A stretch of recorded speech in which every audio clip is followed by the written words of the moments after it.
Somebody once said that a man without a horse is like a man without a leg.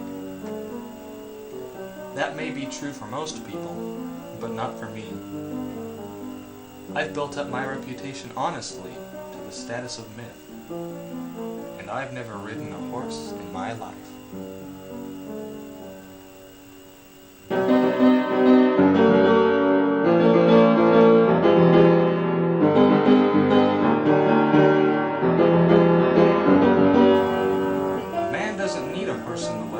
Doesn't mind moving a bit more slowly than most. All he needs is a little education, good health, and enough obstacles to overcome. And people will swear half of what's said about him can't be true. And the half that they allow will still make him legendary. That's the way it worked for me, at least. This is my story.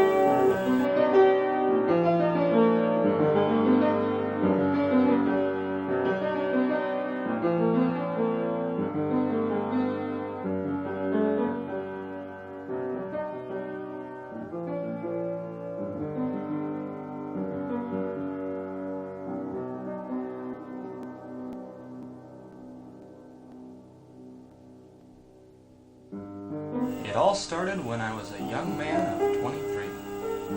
I had just arrived in the Oregon country from New England, a graduate of Dartmouth College. A good friend of mine by the name of Larry Hamilton had gone out west a few years before and struck it rich in California. He moved up to Oregon to live the good life, and he invited me out to visit. It seemed like a good idea. I'd never been farther west than Ohio, and I was eager to see some sights. That's when it all started. John! Good to see you. Good to see you too, Larry. Thank you. How are you? I heard an old friend of yours just died a couple of days ago. Is that true? Monty, old minor friend from California. Yeah, died a couple of days ago up at his old shack. Poor guy. Never struck it rich here. Should have gone down south like everyone else. That's where the gold was. He got sick a couple of months ago, and delirium set in. Kept babbling on and on about some riches stored in the chest somewhere. Hi, sounds like an interesting guy. Well, you know, I like my friends like I like my coffee. Flavorful. I thought you liked them rich. That too. So, he never had any riches then? If you had riches, would you be living in a shack? I suppose not. Well, you'll see the place for yourself anyway. You asked for suggestions on places to visit while you're here. Monty's shack is definitely on the list. It's got one of the best views in the area. Well, I can't wait to see it. You know, I've never seen a miner shack before. You're not missing much. Hey, if you're gonna be around here for a while, you're gonna want one of these.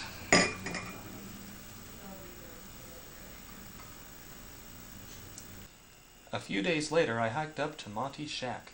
Larry was right. The view was breathtaking. The shack was not.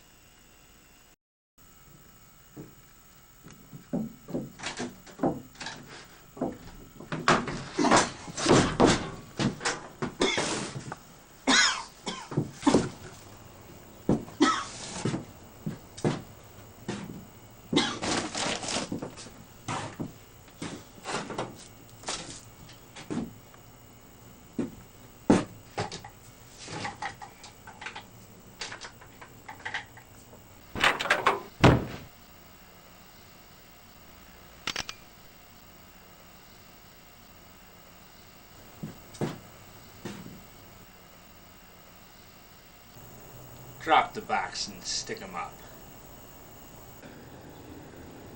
It grieves me much, replied the Purigain, who speaks so well should ever speak in vain. But by this chest, this sacred chest, I swear, this hand which holds it shall it ever bear. What does that mean? It means no. Hand it over, or I'll shoot you.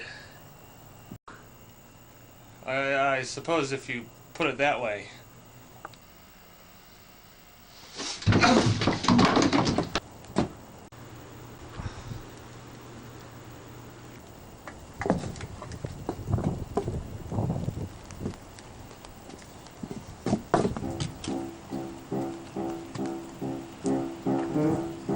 set off for Larry's place, but the man caught up with me. He came to and got on a horse and galloped after me. Apparently he had another rifle with him too.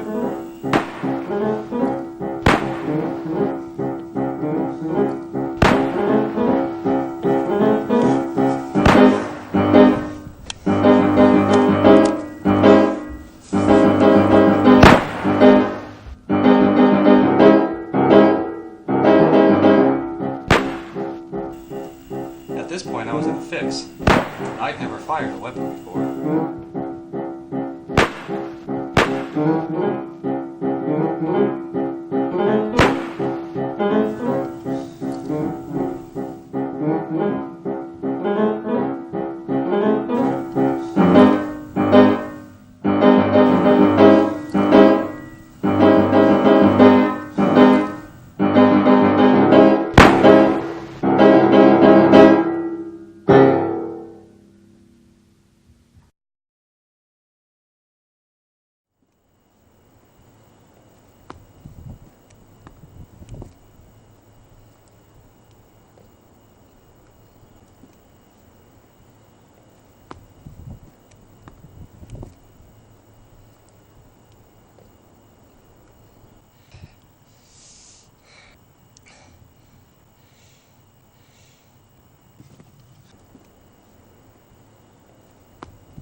You done well, kid.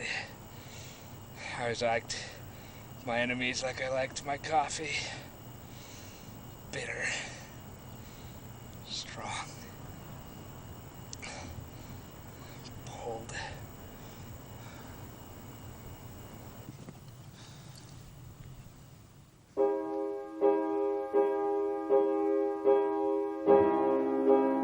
I'm not entirely sure how, but I survived my encounter with the man I later learned was called Big Jake. Turns out he was one of the most dangerous gunslingers in the county, and Monty's chest held enough money and stock certificates to buy the whole town.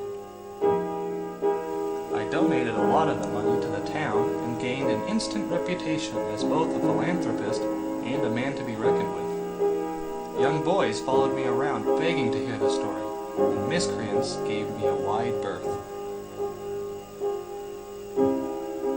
I didn't know it then, but recovering Monty's fortune and surviving alone and horseless against the rough-riding Big Jake was the first step on my road to